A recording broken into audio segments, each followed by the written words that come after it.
السلام علیکم، welcome to horror plant voice. تمام ویڈیو اپڈیٹس کے لیے چینل کو سبسکرائب کر کے بیل نوٹیفیکیشن آن کر دیں۔ تو آئیے سنتے ہیں آج کی اس ویڈیو میں ایسی خوفناک دل دہلا دینے والی داستان جسے سن کر آپ کا دماغ بھی یقین کرنے کو راضی نہ ہوگا۔ تو بڑھتے ہیں آج کے اپنے واقعے کی طرف۔ یہ کہانی میرے دو جاننے والوں احمد اور شاہد کے ساتھ پیش آنے والے ایک خوفناک واقعے کی ہے، جس نے ان کی زندگی کو ہمیشہ کے لیے بدل دیا اور سننے والوں کی رات کی نیندیں اڑا دیں۔ دونوں بھائی کراچی میں ایک ٹریول کمپنی کے ملازم تھے، جہاں وہ بس ڈرائیور اور کنڈکٹر کے طور پر کام کرتے تھے۔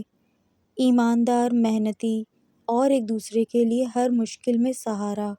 لیکن ایک رات نے ان کے یقین اور ہمت کو ایسی آزمائش میں ڈالا کہ آج بھی اسے یاد کر کے لوگوں کے رونگٹے کھڑے ہو جاتے ہیں۔ ایک شام جب مغرب کی اذان ہو چکی تھی اور آسمان پر گہرا نیلا رنگ چھا رہا تھا، کمپنی کے دفتر سے احمد اور شاہد کو ایک ہنگامی بکنگ کا آرڈر ملا۔ ایک خاندان نے بس کراچی سے حیدرآباد کے لیے بک کی تھی، جہاں وہ کسی رشتہ دار کی شادی میں شرکت کے لیے جا رہے تھے۔ خاندان میں 10 سے 12 افراد تھے، بوڑھے، بچے اور خواتین۔ وقت کم تھا، سو دونوں بھائی فوراً ہی تیاری میں جٹ گئے۔ احمد نے بس کا ایندھن اور میکینیکل حالات چیک کیے، جبکہ شاہد نے سیٹوں کو صاف کیا اور مسافروں کے لیے سامان کی جگہ بنائی۔ لیکن اس سب کے دوران ایک عجیب سی بے چینی ان کے دلوں کو چھو رہی تھی۔ بس اسٹینڈ پر ہوا غیر معمولی طور پر ٹھنڈی تھی، حالانکہ گرمیوں کا موسم تھا۔ شاہد نے احمد سے کہا، بھائی، دل بہت گھبرا رہا ہے، کچھ ٹھیک نہیں لگ رہا۔ احمد نے ہلکا سا مذاق اڑاتے ہوئے کہا، شاہد، تمہاری فلموں والی باتیں شروع ہو گئیں، بس اپنا کام کرو۔ لیکن اس کے اپنے دل میں بھی ایک عجیب سی گھنٹی بج رہی تھی، جیسے کوئی ان پر نگاہ رکھے ہوئے ہو۔ جب خاندان بس میں سوار ہوا تو ماحول کو ہلکا کرنے کے لیے احمد نے بس کا پرانا ریڈیو آن کیا اور ایک مقبول گانا بجانے لگا۔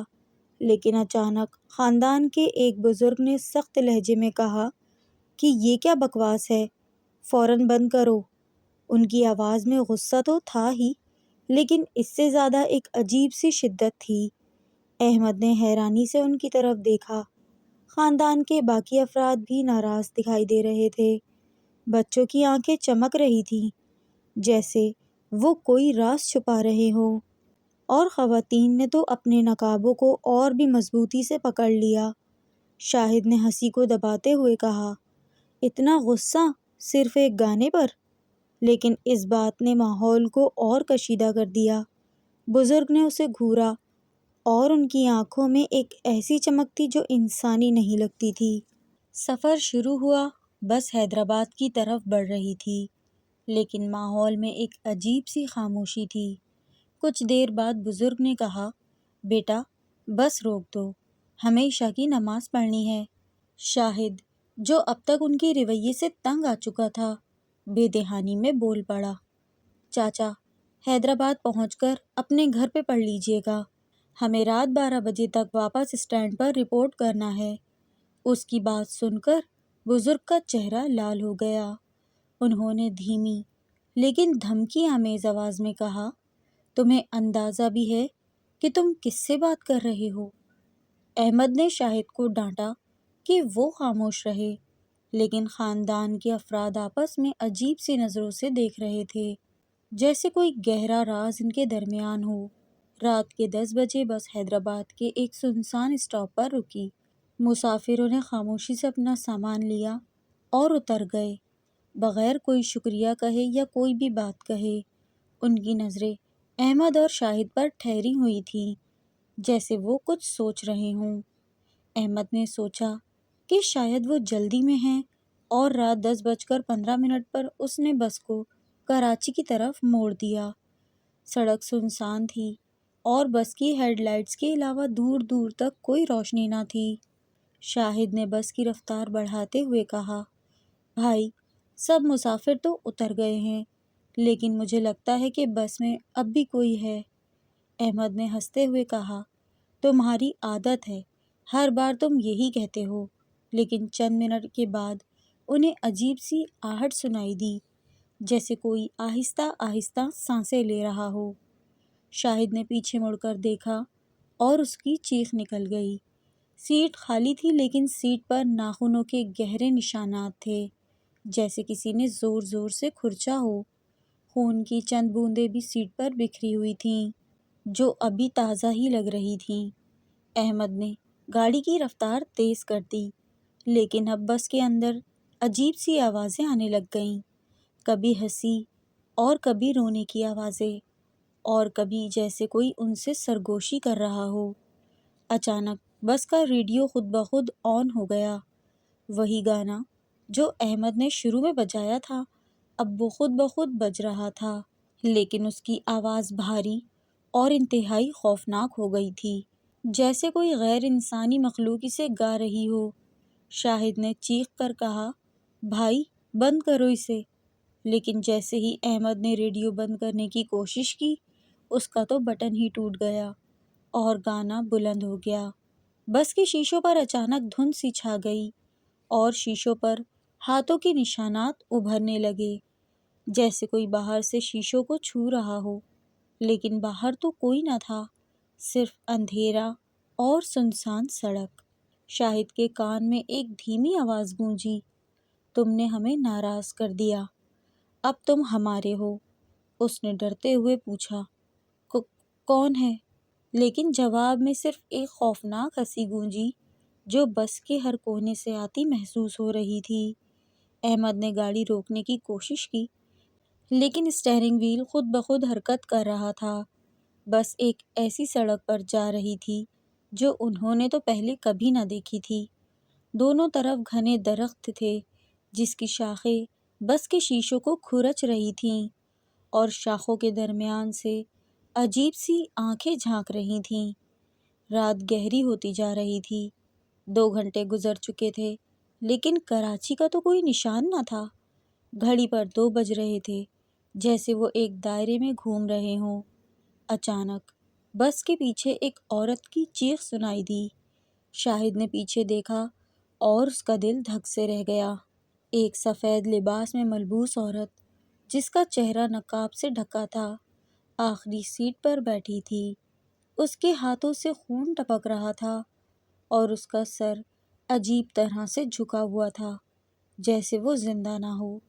شاہد نے احمد سے کہا، بھائی پیچھے دیکھو۔ لیکن جب احمد نے آئینے میں دیکھا تو وہاں کوئی نہ تھا، لیکن شاہد اب بھی اس عورت کو دیکھ رہا تھا، جو اب آہستہ آہستہ ان کی طرف بڑھ رہی تھی۔ اس کے قدموں کی آواز نہیں تھی، لیکن اس کی موجودگی سے بس کے اندر سردی بڑھتی جا رہی تھی۔ احمد نے قرآن پاک کی آیات پڑھنا شروع کی، لیکن جیسے ہی وہ آیات پڑھتا، بس کے اندر سے ایک زوردار چیخ بلند ہوتی، جیسے کوئی اس کی آواز سے تکلیف میں ہو۔ بس کے دروازے خود بخود کھلنے اور بند ہونے لگے، اور ہر بار جب دروازہ کھلتا، ایک ٹھنڈی ہوا اندر آتی، جس میں عجیب سی بدبو شامل تھی، جیسے کوئی چیز سڑ رہی ہو۔ شاہد نے دیکھا کہ بس کی چھت پر کچھ سائے حرکت کر رہے تھے، جیسے کوئی اوپر چل رہا ہو۔ جب اس نے اوپر دیکھا تو اسے کچھ لمبے کالے سائے نظر آئے، جن کی آنکھیں سرخ تھیں اور بس کی طرف جھانک رہے تھے۔ اچانک بس ایک جھٹکے کے ساتھ رکی۔ احمد اور شاہد نے باہر دیکھا تو ایک پرانا خستہ حال قبرستان نظر آیا۔ قبرستان کی دیوار پر لکھا تھا کہ یہ جگہ ان کے لیے ہے جو ہماری نافرمانی کرتے ہیں۔ دونوں بھائیوں کے ہاتھ پاؤں سرد ہو گئے۔ بس کا انجن خود بخود بند ہو گیا، اور اب بس کے اندر مکمل خاموشی تھی، سوائے اس دھیمی سرگوشی کے جو کہہ رہی تھی کہ تم نے ہمیں روکا، تم نے ہمیں ناراض کیا، اب ہم تمہیں نہیں چھوڑیں گے۔ شاہد نے ڈرتے ہوئے کہا، بھائی یہ وہی خاندان تھا، یہ انسان نہیں تھے۔ احمد نے کہا، شاہد تم ہمت رکھو، ہم ان سے معافی مانگ لیں گے۔ دونوں نے مل کر بلند آواز میں معافی مانگنا شروع کی اور درود شریف پڑھنے لگے، لیکن جیسے ہی وہ درود پڑھتے بس کے شیشوں پر زور زور سے دستک ہوتی، جیسے کوئی اندر آنا چاہتا ہو۔ شیشوں پر اب خون کے دھبے نمودار ہو رہے تھے اور ہر دھبے کے ساتھ ایک چیخ سنائی دیتی۔ رات بھر وہ اسی قبرستان کے سامنے کھڑے رہے، بس کا دروازہ کھلتا اور بند ہوتا رہا، اور ہر بار جب وہ دروازہ کھلتا ایک سیاہ سایہ بس کے اندر جھانکتا۔ صبح کی اذان کی آواز کے ساتھ ہی بس کا انجن اچانک چالو ہوا اور بس خود بخود کراچی کی طرف چل پڑی۔ جب وہ کراچی کے بس اسٹینڈ پر پہنچے تو ان کی ٹانگیں کانپ رہی تھیں۔ انہوں نے بس روکی اور باہر نکل کر سانس لی، لیکن جب انہوں نے کمپنی کے ریکارڈ چیک کیے تو ان کے ہاتھ پاؤں سرد پڑ گئے۔ کوئی بکنگ ہی نہیں ہوئی تھی۔ دفتر والوں نے بتایا کہ گزشتہ رات تو کوئی خاندان نے بس بک نہیں کی ان کی۔ پھر وہ خاندان کون تھا جنہیں وہ لوگ حیدرآباد لے کر گئے؟ بس کے اندر اب بھی خون کے دھبے، ناخنوں کے نشانات اور ایک عجیب سی بدبو تھی۔ بس کی آخری سیٹ پر ایک پرانا پھٹا ہوا نقاب پڑا تھا جو رات کو اس عورت کا تھا۔ احمد نے جب اس نقاب کو ہاتھ لگایا تو اسے لگا جیسے کوئی اس کی کلائی کو زور سے پکڑ رہا ہو۔ اس نے چیخ کر نقاب وہیں پھینک دیا اور وہ نقاب ہوا میں غائب ہو گیا۔ مقامی لوگوں نے بتایا کہ یہ جنات تھے جو انسانوں کی شکل میں سفر کرتے ہیں۔ وہ نیک جنات تھے جو اللہ کی عبادت کے لیے جا رہے تھے، لیکن احمد اور شاہد نے نافرمانی اور گانے بجانے سے انہیں ناراض کر دیا۔ انہوں نے دونوں بھائیوں کو سبق سکھانے کے لیے اپنی موجودگی کے خوفناک نشانات چھوڑے۔ اس خوفناک واقعے کے بعد دونوں نے ٹریول کمپنی کی نوکری کو ہمیشہ کے لیے خیرآباد کہہ دیا۔ احمد تو اسی صدمے سے 1 سال تک بیمار رہا، نہ راتوں کو چین سے سو سکا، نہ دن میں اس کو سکون ملا۔ وہ رات کے وقت سرگوشیوں اور شیشوں پر دستک کی آوازوں سے ڈرتا رہا اور اس کا جسم خوف سے کپ کپاتا تھا۔ شاہد نے بھی اس واقعے کو کبھی نہیں بھلایا اور وہ اکثر کہتا کہ بس کی وہ رات ان کے دل و دماغ پر ایک داغ کی طرح چھپ گئی ہے۔ مقامی لوگوں کا کہنا ہے کہ وہ جنات آج بھی اس بس کے ساتھ جڑے ہوئے ہیں اور رات کے سناٹے میں ان کی موجودگی کا احساس ہر خاص و عام کو ہوتا ہے۔ بس اب اسٹینڈ پر کھڑی زنگ آلود ہو رہی ہے، لیکن اس کے شیشوں پر اب بھی کبھی کبھار ہاتھوں کے نشانات اور خون کے دھبے نظر آتے ہیں۔ ویورز، یہ تھی ہماری آج کی انتہائی خوفناک، سچی، بہت ہی دلچسپ کہانی۔ کیسی لگی آپ لوگوں کو یہ کامنٹس میں مجھے ضرور بتائیے گا۔ پسند آئے تو اسے لائک کریں اور اپنے ان فرینڈز میں شیئر کریں جو پیرانارمل ایکٹیویٹیز میں انٹرسٹڈ ہیں یا پھر ہارر سٹوریز میں انٹرسٹڈ ہیں۔ میری کمیونٹی کو گرو کرنے میں اپنا ساتھ دیجیے اور میرے چینل کو لازمی سبسکرائب کیجیے۔ پھر آؤں گی ایک نئی کہانی، نئے قصے، نئے واقعے کے ساتھ۔ Take care. اللہ حافظ۔